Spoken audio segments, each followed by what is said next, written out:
Friends, good health లోపల మెదడును పదును ఎలా పెట్టాలి అనే విషయం గురించి మనం తెలుసుకుందాం. బ్రెయిన్ బాగుంటేనే కదా మనమంతా బాగుంటుంది, మన బాడీ అంతా బాగుంటుంది, మనం కూడా చురుకుగా ఉండగలుగుతాం. మెదడు చురుకుగా ఉంచుకున్నంత కాలము మనకు మతిమరుపు సమస్యలు దరి చేరకుండా ఉంటాయి మిత్రం. మరీ ముఖ్యంగా 60 ఏళ్ళు పైబడిన వాళ్ళు మెదడుకు వ్యాయామాన్ని అందిస్తూనే ఉండాలి ప్రతిరోజు కూడా. ఎలా మరి? అందుకోసం మరి ఏం చెయ్యాలి? రోజుకొక్క కొత్త విషయం మనం నేర్చుకుంటూ ఉండాలి. కొత్త సమాచారంతో మెదడుకు సవాలు విసురుతూ మెదడుని చురుగ్గా ఉంచుకుంటూ ఉండాలి. కొత్త అభిరుచి నేర్పరచుకోవడం, కొత్త భాష నేర్చుకోవడం, కొత్త సంగీత వాయిద్యం సాధన చేయడం లాంటివన్నీ మెదడుకు వ్యాయామాలే మిత్రమా. ఇవన్నీ చేయలేని వారు కొత్త వంటకం వండడం, కొత్త విషయాలను తెలుసుకోవడం లాంటివి, పురాణాలు, ఇతిహాసాలు, ఉపనిషత్తులు, వేదాలు అంటే ఏమిటి అనేటివి మధ్యకాలంలో మనకు యూట్యూబ్లో అనుకూలంగా ఉన్నాయి. కనీసం వినడానికన్నా ప్రయత్నం చేయాలి. అలా చేయడం వల్ల కూడా మన మెదడు అల్జిమర్ అనే వ్యాధి అంటే మతిమరుపు అనే వ్యాధికి మనం దూరంగా ఉండడానికి దోహదపడుతుంది మిత్రమా. అయితే ఇంకా కొన్ని గేమ్స్ ఉంటాయి. ఏంటంటే బ్రెయిన్ గేమ్స్. ఇవేంటి? పజిల్స్, సూడోకు, పజిల్స్ పూరిస్తూ వాటిని నిరంతరం సాధన చేస్తూ ఉండాలి. ఈ ఆటల కోసం రోజుకు అరగంట కేటాయించడం వల్ల మెదడు చురుకుదనం పెరుగుతుంది. అయితే రోజు ఒకే రకమైన బ్రెయిన్ గేమ్స్ బదులుగా ఒకరోజు సూడోకు, ఒకరోజు పద వినోదం, ఒకరోజు అంకెల గారడి లాంటివి ఆడుతూ ఉండాలి. ఒకరోజు పచ్చీసాడ, వైకుంఠపాలి, క్యారమ్స్, చెస్సు ఇలాంటివి రకరకాల ఆటలు ఆడుతూ ఉంటే మన బ్రెయిన్ కూడా రకరకాల ఆలోచనలు చేస్తూ తను ముందుకు అడుగులు వేస్తూ ఉంటుంది. ఆలోచన ఎక్కువైపోతుంది. ఎందుకంటే దానివల్ల మనం ఏం చేస్తాం? ఫర్ ఎగ్జాంపుల్, మనం ఒక వైకుంఠపాలిని తీసుకున్నామనుకో, మనము డైస్ వేసి ఆడతాం.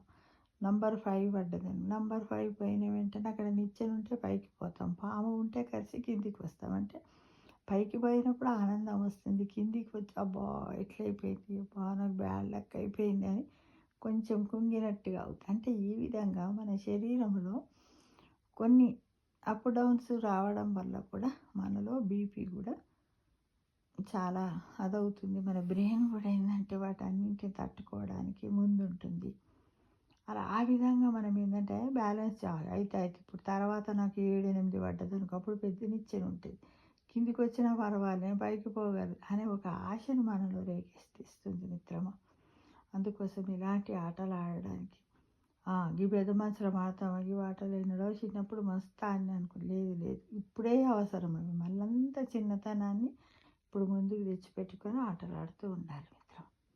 ఇక ధ్యానంతో మానసిక ప్రశాంతత దక్కడంతో పాటు జ్ఞాపక శక్తి కూడా పెరుగుతుందని ఎన్నో సర్వేలలో తేలింది.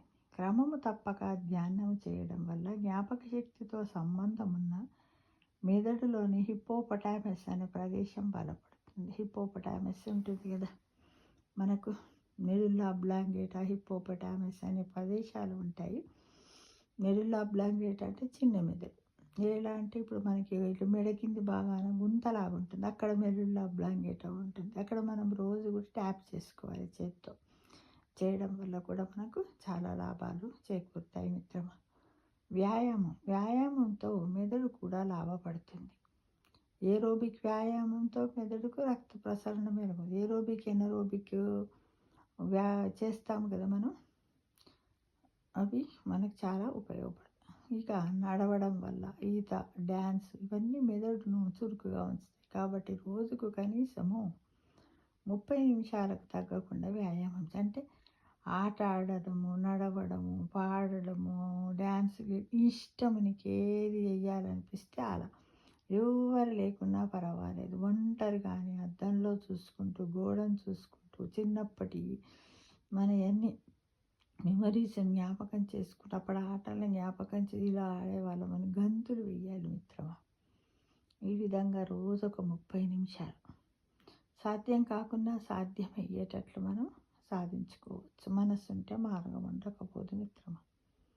ఇక అనుబంధాలు, సంభాషణ, హాస్యము, అనుబంధాలు మెదడును ఆరోగ్యంగా ఉంచుతాయి. కాబట్టి స్నేహితులతో కాలక్షేపం చేయడము, కలిసి సినిమాలు చూడడము, చర్చలు జరపడం లాంటివి చేస్తూ ఉండాలి. సామాజిక సంబంధాలను పెంపొందించుకో.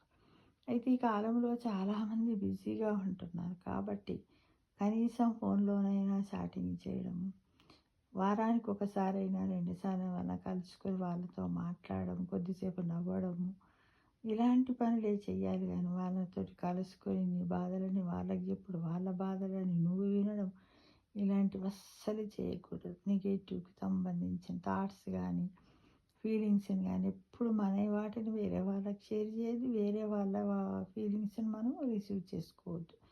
చేసుకున్నట్టయితే మనము చాలా మన బ్రెయిన్ మొత్తం అలసిపోతుంది.